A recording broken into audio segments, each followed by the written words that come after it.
Right time ஹேண்ட்ஸுக்கு வணக்கம். So Jacob பத்தல் ஒரு good பிக்கா அப்படி இல்லைன்னா ரொம்ப ஒஸ்டான ஒரு பிக்கா? ஸோ பிளேயிங் லெவனில் எடுக்கணுமா வேண்டாமா? இன்னைக்கு ஆன ஓடிஐ சீரீஸ்க்கு அப்புறம் ஆர்சிபி ஃபேன்ஸோடைய மனசு எப்படி இருக்கு? அட் தி சேம் டைம் அவங்களுடைய கோச் டிபார்ட்மெண்ட் இவங்க எல்லாம் என்ன சொல்றாங்க அப்படிங்கிற கம்ப்ளீட் டீட்டெயிலாக பார்க்கலாம். அதுக்கு முன்னாடி ஃபர்ஸ்ட் டைம் சேனலுக்கு வரீங்கன்னா மறக்காம சப்ஸ்கிரைப் பண்ணி சப்போர்ட் பண்ணுங்க. அப்பதான் அப்டேட் எல்லாமே எங்களுக்கு வந்து சேரும். சரி வாங்க வீடியோக்குள்ள போலாம். ஸோ ஃபர்ஸ்ட் ஆஃப் ஆல் ரொம்ப முக்கியமா ஆர்சிபி இவ்வளோ கோடி கொடுத்து எடுத்த பிளேயர்ஸ் எல்லாருமே அவ்வளோக்கா பர்ஃபார்ம் பண்ணல. அதுதான் நிதர்சனமான உண்மை. ஃபுல் சால்ட் ஆகட்டும், ஸோ ஜேக்கப் பத்தல் ஆகட்டும், ஸோ நடுவில் இருக்கக்கூடிய எனி பிளேயர் யாரை வேணாலும் சொல்லலாம். ஸோ யாருமே பெருசாக பர்ஃபார்ம் பண்ணல. சரி ஓகே, அவங்க டீமுக்காக ஆடிட்டு இருக்காங்க.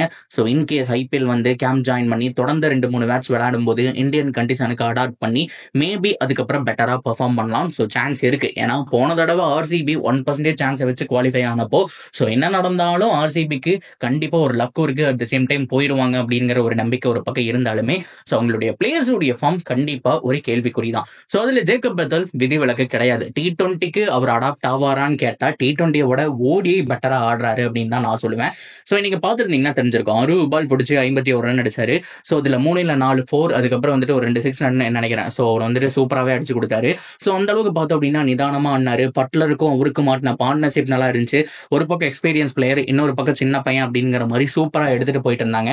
ஸோ அந்த அளவுக்கு இங்கிலாந்து டீமுக்குள்ள ஒரு கம்யூனிகேஷன் இருந்துச்சு. இருந்தாலும் 248க்கு ஆல் அவுட் ஆயிட்டாங்க. இருந்தாலும் ரொம்ப முக்கியமா ஜேக்கப் பத்தலோட அந்த ஒரு 50 அப்படிங்கிறத பார்த்தோம். ஸோ கண்டிப்பா அந்த பையன்கிட்ட டேலண்ட் இருக்கு, பொட்டன்ஷியல் இருக்கு.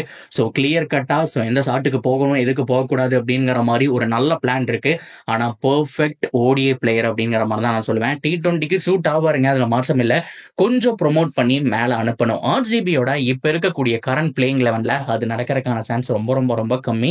டாப் 4 இல்ல டாப் 5 ஸ்லாட் வந்துட்டு ஆல்மோஸ்ட் ஃபிக்ஸ் ஆயிடுச்சு. Virat Kohli, fill Stark, Liam Livingstone, அதுக்கப்புறம் ரஜத் பட்டிதர், இவங்க போக தான் மீதி இருக்கக்கூடிய இடத்த தான் இவருக்கு கொடுத்தாங்கணும். ஸோ கண்டிப்பா நம்பர் 5ல தான் அவர் ஆடி ஆகணும். ஸோ அந்த இடத்துல ஆடக்கூடிய பிளேயரா போனோடனே 6-4 6-4 அடிக்கக்கூடிய பிளேயரான்னு கேட்டா கண்டிப்பா கிடையாது. கொஞ்சம் டைம் எடுத்து ஆடக்கூடிய ஒரு யங்ஸ்டர் தான்.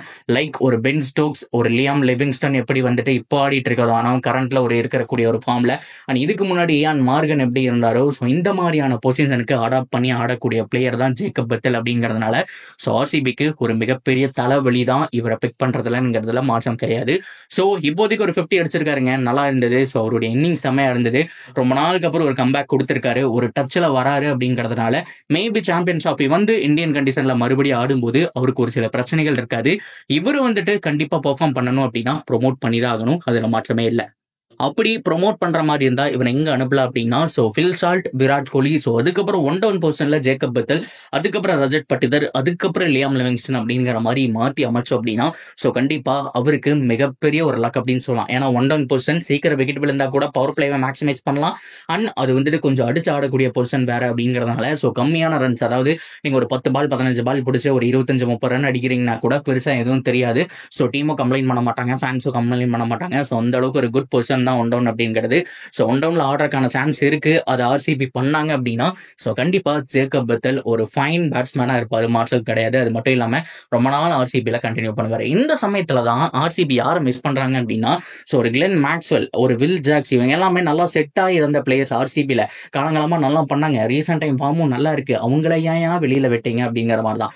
நீங்க டீம் மாத்தி அமைக்கிற மாதிரி இருந்தா புதுசா ஒரு 2 பிளேயர் எடுங்க, 3 பிளேயர் எடுங்க. அதுக்கு இருக்கக்கூடிய பிளேயர் ஒரு சிராஜ் நல்ல ஒரு பவுலிங் யூனிட் செட் பண்ணி வச்சிருந்தாங்க, அவரும் அனுப்பிச்சு விட்டாங்க. ஸோ நடுவில் பெருசா யாருமே இல்லை. என்னதான் நடக்குதுங்கிற கேள்வி எதனால வந்துச்சு அப்படின்னா இந்த மாதிரி சம்பவங்கள்னால தான் வந்தது. ஸோ இதை அவங்க மாற்றி அமைக்க வேண்டிய ஒரு சுச்சுவேஷன் இருந்தது. ஸோ பொறுத்திருந்து பார்ப்போம் ஆர்சிபி இதுக்கெல்லாம் பதில் சொல்றாங்களா இல்லையாங்கிற விஷயம். So that's video guys. இதை பத்தின கருத்துக்கள் நீங்க தாராளமாக கமெண்ட்ல சொல்லலாம். அண்ட் தொடர்ந்து அப்டேட்டுக்கு சேனலோட இருந்துருங்க. மறக்காம சப்ஸ்கிரைப் பண்ணி சப்போர்ட் பண்ணுங்க.